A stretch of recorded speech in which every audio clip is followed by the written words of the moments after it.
আকর্ষণীয়, গুরুত্বপূর্ণ, শিক্ষণীয়, বিনোদনমূলক ভিডিও সাবস্ক্রাইব সুজিত ব্লগ।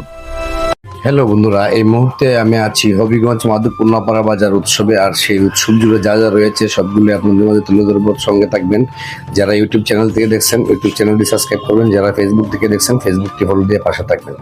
তো আমরা ইতিমধ্যে চলে আসলাম মন্দিরে। আর মন্দিরে এসে এত সুন্দর মূর্তি দেখে আসলে মুগ্ধ হয়ে গেলাম। যে কারিগর বানাইছে ওনাকে অসংখ্য ধন্যবাদ। খুব সুন্দর মূর্তি, আসলে দেখে প্রাণটা ভরে গেল।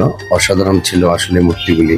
তো আমরা চলুন আপনাদেরকে ঘুরে দেখাবো। তো আসলে মন্দিরের সামনে অনেক কাকু আসলে বসে আছেন খুব সুন্দর করে। তো আমরা চলুন আসলে চলে যাই।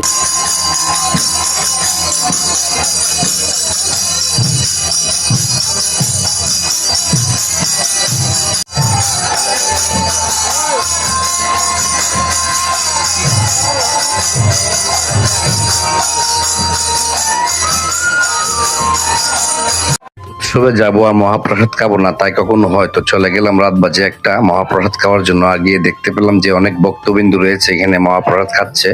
আর সেই মুহূর্তটা দেখে আসলে খুবই ভালো লাগছে যে রাত বাজে একটা এখনো মহাপ্রসাদ খাচ্ছে আর মহাপ্রসাদ পর্যাপ্ত পরিমাণ রয়েছে।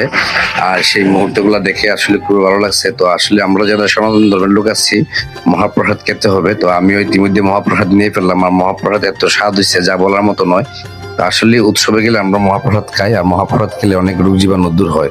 তো যিনারা মহাপ্রসাদ দিতেছে ওনাদের জন্য অসংখ্য ধন্যবাদ। আর ভগবানের কাছে ওনাদের জন্য প্রার্থনা করি ওনার জন্য দীর্ঘায়ু লাভ করে। আর ইতিমধ্যে আমরা চলে আসলাম কসমেটিক দোকানে। কসমেটিক দোকানে এসে দেখতে পেলাম দোকানপাট খুব সুন্দর। আর দোকানপাটে বেচা কিনি কম। তো রাত বাজে একটা আসলে কাস্টমার নেই। তো অনেকেই বসে দাঁড়িয়ে গল্প করতেছে। সেই মুহূর্তগুলো আসলে দেখে খুবই ভালো লাগছে। আর আসলে উৎসবে গেলে কসমেটিক দোকানগুলো খুবই ভালো লাগে। তো আমরা চলে আসলাম আবারও উৎসব প্যান্ডেলে এসে দেখতে পেলাম অনেক ভক্তবিন্দু রয়েছে যারা নাকি নাম শ্রবণ করতেছে। সেই মুহূর্তগুলো আসলে দেখে খুবই ভালো লাগছে। আসলেই আমাকে যারা ভালোবাসেন একটু ভালোবাসা দিয়ে পাশে রাখবেন। ভিডিওগুলো ভালো লাগলে ভিডিওগুলো একটু শেয়ার দিবেন। আপনাদের শেয়ার দিলে আমরা উৎসাহিত হই। তো ইতিমধ্যে আমরা চলে আসলাম কমিটিতে। আর কমিটির লোকগুলাকে অসংখ্য ধন্যবাদ যে এত সুন্দর একটি উৎসব আমাদেরকে উপহার দিছে। প্রত্যেক বছর যেন এরকম উৎসব উপহার দিতে পারে, কমিটিকে অসংখ্য ধন্যবাদ। তো সবাই ভালো থাকবেন, সুস্থ থাকবেন। আর আমার জন্য সবাই একটু দোয়া করবেন, আশীর্বাদ করবেন যাতে সুন্দর সুন্দর ব্লগ আপনাদেরকে উপহার দিতে পারি। তো সবাই আমার জন্য আবারও